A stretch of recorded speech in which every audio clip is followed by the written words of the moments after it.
ಬಿಡಿಸ್ಕೊಳ್ಳೋಣ. ಎಲ್ಲ ಕ್ಲೀನಾಗಿ ಬಿಡಿಸ್ಕೊಂಡು ನೋಡಿ ಈ ಥರ ಎಷ್ಟು ಕ್ಲೀನಾಗಿ ಬರುತ್ತೆ.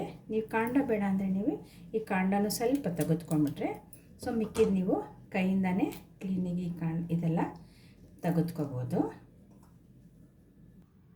ಸೊ ಈ ಥರ ಕ್ಲೀನಿಗೆ ಎಲ್ಲ ಬಿಡಿಸ್ಕೊಂಡಿದ್ದಾಗಿದೆ. ಸೊ ಈ ಥರ ನೀವು ಎಷ್ಟು ಚಿಕ್ಕದು ಬೇಕಾದ್ರೂ ಇಲ್ಲ ದಪ್ಪದು ಬೇಕಾದರೂ ಕ್ಲೀನಿಗೆ ನೋಡಿ ಎಷ್ಟು ಕ್ಲೀನಾಗಿ ಬಂದ್ಬಿಡುತ್ತೆ. ಸೊ ಈಗ ನೆಕ್ಸ್ಟ್ ಸ್ಟೆಪ್ಪು, ಸೊ ಇದು ನಾವು ಬಿಡಿಸ್ಕೊಂಡಿರೋದೆಲ್ಲ ಕ್ಲೀನಿಗೆ ನಾವು ಬಿಸಿನೀರಲ್ಲಿ ಹಾಕೋಣ. ನೋಡಿ ಕುದೀತಾ ಇದೆ, ಸ್ವಲ್ಪ ತುಂಬಾ ಬಿಸಿ ಇದೆ ನೀರು. ಸೊ ಆ ನೀರಲ್ಲಿ ನಾವು ಇದರಲ್ಲಿ ಏನಾದರೂ ಹುಳುಗಳಿದ್ರೆ ಎಲ್ಲ ಕ್ಲೀನಿಗೆ ವಾಶ್ ಔಟ್ ಆಗಲಿ ಅಂತ ನಾವು ಬಿಸಿನೀರಲ್ಲಿ ಹಾಕಬೇಕು. ಇದಕ್ಕೆ ಸ್ವಲ್ಪ ಅರಿಶಿನ ಹಾಕ್ಕೊಳ್ಳೋಣ. ಅರಿಶಿನದಿಂದ ನಿಮಗೆ ತುಂಬ ಬೇಗ ಹುಳುಗಳು ಸಾಯುತ್ತೆ. ಈ ಜೊತೆಗೆ ನಾನು ಇವಾಗ ಸ್ವಲ್ಪ ಉಪ್ಪು ಕೂಡ ಉದುರಿಸ್ಕೊಳ್ತಾ ಇದ್ದೀನಿ. ಸೊ ನೀವೆಷ್ಟು ಸ್ವಲ್ಪ ದಪ್ಪ ಉಪ್ಪಾದರೆ ಸಣ್ಣ ಉಪ್ಪಾದರೆ ನಾನು ಸಣ್ಣ ಉಪ್ಪು ಹಾಕ್ಕೊಂಡು ಸ್ವಲ್ಪ 1-2 ನಿಮಿಷ ಬೇಗೋಸ್ಕರ ಕ್ಲೋಸ್ ಮಾಡಿ ಇಟ್ಬಿಟ್ರೆ ನಿಮಗೆ ಏನು ಹುಳುಗಳಿದೆ ಅದು ಕೂಡ ಸೊ ಮನೇಲಿ ಎಷ್ಟು ಕ್ಲೀನಾಗಿ ಮಾಡ್ತೀವಿ ಅಷ್ಟು ರುಚಿಯಾಗಿರುತ್ತೆ, ತುಂಬ ಟೇಸ್ಟಿಯಾಗೂ ಕೂಡ ಹೈಜಿನಿಕ್ ಆಗೂ ಇರುತ್ತೆ. ಸೊ ನೆಕ್ಸ್ಟ್ ಸ್ಟೆಪ್ಪು ನಾನು ಇವಾಗ ಸ್ವಲ್ಪ ಇನ್ನೂ 1-2 ನಿಮಿಷ ಆಗಲಿ ಅಂತ ಒಂದು ಕಡೆ ಇಟ್ಬಿಡ್ತೀನಿ. ಈಗ ನೆಕ್ಸ್ಟು ನಾವು ಒಂದು ಬೌಲ್ನ ತಗೊಳ್ಳೋಣ. ಸೊ ಒಂದು ಬೌಲ್ ತೊಗೊಂಡು ತುಂಬ ಈಸಿಯಾಗಿ ಇನ್ಸ್ಟೆಂಟಾಗಿ ಯಾವ ಥರ ಮಾಡೋದಂತ ನಾನು ಇವಾಗ ನಿಮಗೆ ತೋರಿಸ್ತೀನಿ. ಸೊ ಮೊದಲಿಗೆ ನಾನಿಲ್ಲಿ ತೇಜು ಚಿಕನ್ ಕಬಾಬ್ ಪೌಡ್ರ್ ಅಂತ ಬರುತ್ತೆ ನಿಮಗೆ. ಸೊ ಇದೆಲ್ಲ ಅಂಗಡಿಗಳಲ್ಲೂ ಸಿಗುತ್ತೆ. ಇದು ಜಸ್ಟ್ 10 ರೂಪೀಸಿಗೆ ನಿಮಗೆ ಸಿಗುತ್ತೆ. ಸೊ ಈ ಮಸಾಲೆಯಿಂದ ನೀವು ಎಷ್ಟು ಚೆನ್ನಾಗಿ ಮಾಡ್ಬೋದು ಅನ್ನೋದು ನಾನು ಇವಾಗ ತೋರಿಸ್ತೀನಿ. ತುಂಬ ಟೇಸ್ಟಿಯಾಗಿರುತ್ತೆ, ಉಪ್ಪು ಕೂಡ ಇದರಲ್ಲೇ ಇರುತ್ತೆ. ಸೊ ಅದರಿಂದ ನೀವು ಇದನ್ನು ಹಾಕ್ಕೊಂಡು ಇನ್ಸ್ಟಂಟಾಗಿ ಕಬಾಬ್ ಮಾಡ್ಕೋಬೋದು. ಸೊ ನೋಡಿ ಇವಾಗ ಏನಿದೆ ಪೌಡರು, ನಾನೆಲ್ಲ ಕ್ಲೀನಿಗೆ ಈ ಪೌಡರ್ನ ಹಾಕ್ಕೊಳ್ತಾ ಇದ್ದೀನಿ. ಸೊ ಇದಕ್ಕೆ ನಾನು ಸ್ವಲ್ಪ ಜಿಂಜರ್ ಗಾರ್ಲಿಕ್ ಪೇಸ್ಟ್ ಕೂಡ ಹಾಕ್ಕೊಳ್ತಾ ಇದ್ದೀನಿ. ಜಿಂಜರ್ ಗಾರ್ಲಿಕ್ ಪೇಸ್ಟ್ ಹಾಕ್ಕೊಂಡ್ರಿಂದ ನಿಮಗೆ ತುಂಬ ಚೆನ್ನಾಗಿರುತ್ತೆ. ಸೊ ನಾನು ಒಂದೇ ಟೀ ಸ್ಪೂನಷ್ಟು ನಾನು ಸ್ವಲ್ಪ ಜಿಂಜರ್ ಗಾರ್ಲಿಕ್ ಪೇಸ್ಟು ನೋಡಿ ಎಷ್ಟು ಬೇಕೋ ನೀವು ಸ್ವಲ್ಪ ಹಾಕ್ಕೋಬೋದು ಅದಕ್ಕೆ. ನೆಕ್ಸ್ಟ್ ಇದಕ್ಕೆ ನಾನು ಮೊಸರು ಕೂಡ ಹಾಕ್ಕೊಂಡು ಕಲಿಸ್ಕೊಳ್ತೀನಿ. ಇವು ಮೊಟ್ಟೆ ಹಾಕಿದ್ರೂ ಚೆನ್ನಾಗಿರುತ್ತೆ. ಸೊ ಮೊಟ್ಟೆ ಹಾಕದೇ ಇರೋರು ಎಗ್ಲೆಸ್ಸಾಗಿ ಮಾಡಬೇಕಂದ್ರೆ ನೀವು ಮೊಟ್ಟೆ ಯೂಸ್ ಮಾಡಬಾರ್ದಂದ್ರೆ ನೀವೇನು ಮಾಡಬೇಕು, ಬರೀ ಸ್ವಲ್ಪ ಮೊಸರು ಕೂಡ ಹಾಕ್ಕೋಬೋದು, ತುಂಬ ಚೆನ್ನಾಗಿರುತ್ತೆ. ಸ್ವಲ್ಪ ಹಾಕಿದ್ರೆ ಸಾಕು. ಸೊ ಇವಾಗ ಇದಕ್ಕೆ ಸ್ವಲ್ಪ ನೀರು ಹಾಕ್ಕೊಂಡು ನಾವು ಕಲಿಸ್ಕೊಳ್ಳೋಣ ಈ ಥರ. ಸೊ ಒಂದು ಪೇಸ್ಟ್ ರೀತಿಯಲ್ಲಿ ಮಾಡ್ಕೋಬೋದು ಮ್ಯಾರಿನೇಷನ್ಗೋಸ್ಕರ. ಸೊ ಇದು ಪೇಸ್ಟ್ ಕಲಸಿದ್ದಾಗಿದೆ. ಸೊ ಈಗ ನೆಕ್ಸ್ಟು ನಾವು ಕ್ಲೀನಿಗೆ ಸ್ವಲ್ಪ ಹೊತ್ತು 1-2 ನಿಮಿಷ ಬಿಸಿನೀರಲ್ಲಿ ಇಟ್ಟಿದ್ವಿ. ಸೊ ಹುಳ ಎಲ್ಲ ಹೋದ್ಮೇಲೆ ಅದರದ್ದೆಲ್ಲ ನೋಡಿ ಇವಾಗ ಕ್ಲೀನಿಗೆ ನೀವು ಹೀಗೆ ಫುಲ್ ಇದು ಮಾಡಿ ಇದರಲ್ಲಿ ಹಾಕ್ಕೊಂಬಿಡೋಣ ಕ್ಲೀನಾಗೆ. ತುಂಬ ಸಿಂಪಲ್ಲು, ತುಂಬ ಬೇಗನೂ ಕಡುತ್ತೆ, ತುಂಬ ಈಸಿನೂ ಇರುತ್ತೆ ನಿಮಗೆ. ಸೊ ಈ ಥರ ಎಷ್ಟು ಚೆನ್ನಾಗಿ ಮಾಡ್ಕೊಬೋದು ನೀವು ಈ ಥರ ಕ್ಲೀನಾಗೆ. ಸೊ ನೀರೆಲ್ಲ ಬಗ್ಗಿಸ್ಕೊಂಡು ಸೊ ಈಗ ನಾವು ಕ್ಲೀನಿಗೆ ತೆಗೆದುಬಿಡೋಣ. ಸೊ ಇದಕ್ಕೇನಿದೆ ಇವಾಗಿದು ನಾವು ಸ್ವಲ್ಪ ಚೆನ್ನಾಗಿ ಕಲಿಸ್ಕೊಳ್ಳೋಣ. ಕೈಲಿಂದಾದರೂ ಕಲಿಸ್ಕೋಬೋದು, ನೀವು ಸ್ಪೂನಲ್ಲಿ ಕೂಡ ಕಲಿಸ್ಕೋಬೋದು. ಸೊ ಇದಾಗಿದೆ. ಇವಾಗ 10 ನಿಮಿಷ ನಾವು ಸ್ವಲ್ಪ ಮ್ಯಾರಿನೇಟ್ ಹಾಕಕ್ಕೆ ಬಿಟ್ಬಿಡೋಣ.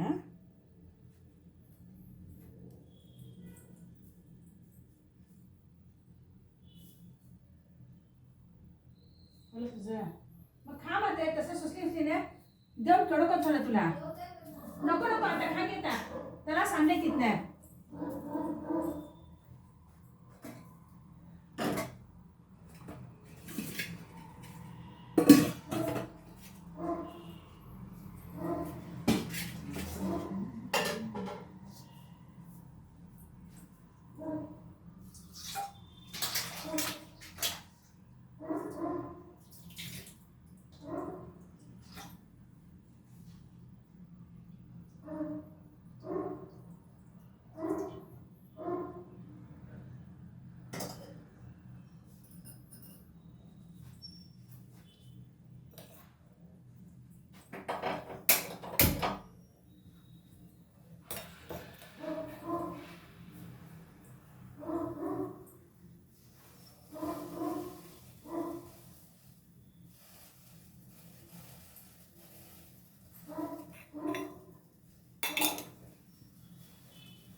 वाची सोडते आणि का तू काय होमवर्क करते मान निंगे कव्वाडी तस्कर पहिलं तू वाचिंग सोड मस्कड होमवर्क माने निंगे काय करते तुझं ನಾನು ಮಾಡಕ್ಕೆ ಮಸ್ಕಣ್ಣತ್ತಿತ್ತು रोज तू लिंगेन बसून घेतले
ಸ್ವಲ್ಪ ಕರಿಬೇವಿನ ಸೊಪ್ಪು ಕೂಡ ಹಾಕ್ಕೊಳ್ಳೋಣ ಸೊ ಕ್ಲೀನಿಗೆ ಇನ್ನೊಂದ್ಸಲಿ ನಾವು ಎಲ್ಲ ಮಿಕ್ಸ್ ಮಾಡ್ಕೊಳ್ಳೋಣ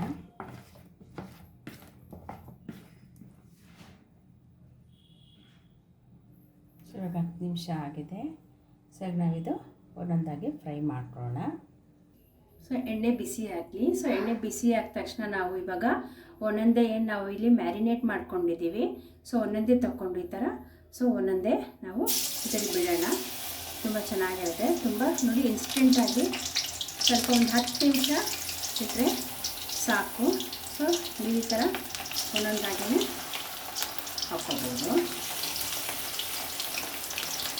ಸೊ ತುಂಬ ಬೇಗನೆ ಮಾಡ್ಬೋದು ತುಂಬ ಟೇಸ್ಟಿಯಾಗಿರುತ್ತೆ ಇನ್ಸ್ಟೆಂಟು ಕೂಡ ಸೊ ಮಕ್ಕಳು ಕೂಡ ಸಾಯಂಕಾಲ ಹೊತ್ತು ಸ್ನ್ಯಾಕ್ಸು ಈ ಥರ ನೀವು ಮಾಡಿಕೊಡ್ಬೋದು ಮಕ್ಕಳಿಗೆ ಸೊ ಒಂದು ಮೀಡಿಯಮ್ ಫ್ಲೇಮ್ನಲ್ಲಿ ನೀವು ಇದನ್ನು ಮಾಡ್ಕೋಬೇಕು ತುಂಬ ಒಳಗಡೆ ಎಲ್ಲ ಸ್ವಲ್ಪ ಫ್ರೈ ಆಗೋ ಥರ ನೋಡ್ಕೋಬೇಕು ಈ ಥರ ಕ್ಲೀನಿಗೆ ನೋಡಿ ಈ ಥರ ಇನ್ನೊಂದು ಕಡೆ ಫ್ರೈ ಆಗಲಿ ಸೊ ಇದು ಆಲ್ಮೋಸ್ಟ್ ಆಗಿದೆ ಇವಾಗ ನಾವು ಕ್ಲೀನಿಗೆ ಒಂದು ಪ್ಲೇಟಲ್ಲಿ ನಾವು ತಗೊಳ್ಳೋಣ ತುಂಬ ಕ್ರಿಸ್ಪಿಯಾಗಿರುತ್ತೆ ಸೊ ನೋಡಿ ಎಷ್ಟು ಕ್ರಿಸ್ಪಿಯಾಗಿರುತ್ತೆ ಅಂತ ಸೊ ಇದೇ ಥರ ನೀವು ಮಿಕ್ಕದಕ್ಕನ್ನು ನಾವು ಫ್ರೈ ಮಾಡಿಕೊಂಡು ತೆಗೆದುಕೊಳ್ಳೋಣ ಸೊ ಈ ಥರ ನೀವು ಮನೆಯಲ್ಲಿ ಟ್ರೈ ಮಾಡ್ಕೊಳ್ಳಿ ತುಂಬ ಕ್ರಿಸ್ಪಿಯಾಗಿದೆ ತುಂಬ ಚೆನ್ನಾಗಿರುತ್ತೆ ಸೊ ಈ ಥರ ನೀವು ಮನೆಯಲ್ಲಿ ಇನ್ಸ್ಟೆಂಟಾಗಿ ಟ್ರೈ ಮಾಡ್ಬೋದು ನೀವು ಇಷ್ಟ ಆದರೆ ಲೈಕ್ ಮಾಡಿ ಶೇರ್ ಮಾಡಿ ಸಬ್ಸ್ಕ್ರೈಬ್ ಮಾಡಿ